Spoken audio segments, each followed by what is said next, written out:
First live stream to come from Scottish Criminal Court.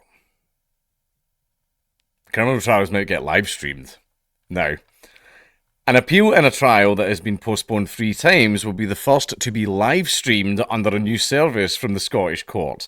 The public will be able to watch the case unfold online later this week through Criminal Appeal Court Live.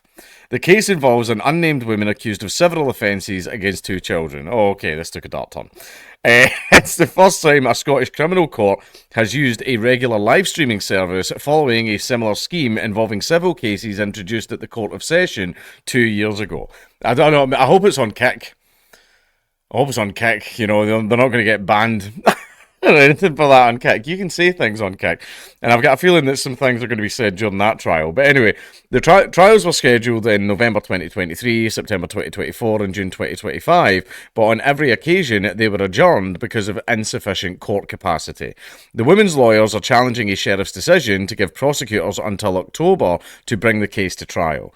Prisoners will not be included in live-streamed footage, and any appeals involving new witnesses giving evidence in person won't feature. Scotland's top judge, the Lord Justice General Lord Pentland, said, "We now operate in a world where technology offers us the enormous advantage of opening the door of the courtroom to a far wider audience who may have an interest in what happens in their criminal justice system." I'm already quite the expert. What we're doing here is designed to make effective and real in the modern world the principle of open justice, and that is fundamental to the stability and integrity of our society and to the rule of law. Initially, the service will involve appeals against convictions and prosecution appeals against sentence, with a view to all appeals eventually being live-streamed. Safeguards will be in place to ensure victims of sexual crime are not identified, and anyone who misuses the footage could face contempt of court proceedings. Although that's probably going to be people in the UK, like, you know, the Yankabongs will just be able to do whatever the hell they want with that. A summary of each case will be published in advance to help the public understand the issues involved, and where appropriate, an on-demand catch-up service like the BBC has. BBC On Demand. Come and see this nonce get sent down. Well, they won't get sent down. They'll get a fucking slap in the wrist these days. Will be available for those who can't watch the case in real time. You can TiVo it. You can TiVo it. You're just, oh... Is this one about a murder? Oh, let me just add that to the watch list. My God. Blazing a trail. Scotland's courts were the first in the UK to allow the filming of sentencings in major criminal cases, many of which have also been the subject of TV documentaries. Lord Pentland said any long-term move towards the filming of criminal trials for on-the-day news reports was unlikely. He added, broadcasting the giving of evidence by witnesses in a courtroom presents a huge range of challenges because witnesses can then be identified. And also, witnesses might not want to have like their face just broadcast out there for like everybody to see. What I would say though is that the Scottish courts have blazed something of a trail when it comes to allowing cameras into courtrooms. The courts are not entertainment and must not be viewed in that way. They will be, and that's why we're approaching it in a highly professional and regulated manner. Hearings will be streamed from one of Scotland's oldest courtrooms at Parliament House in Edinburgh, where 8 newly installed cameras will capture views of the judges and lawyers. Malcolm Graham, Chief Executive of the Scottish Courts and Tribunal Service, said, "The new service will allow greater public understanding of the appeals process and provide a means for complainer and other court users to view proceedings without the need to attend court, either live as it happens or at a later date." Justice is done. Court of Session Live has streamed 68 hearings since it was launched in 2023, with some cases reaching viewing figures of more than 5,000. Them some digits, man. I hope you get a lot of subscribers. I hope you get a lot of bits.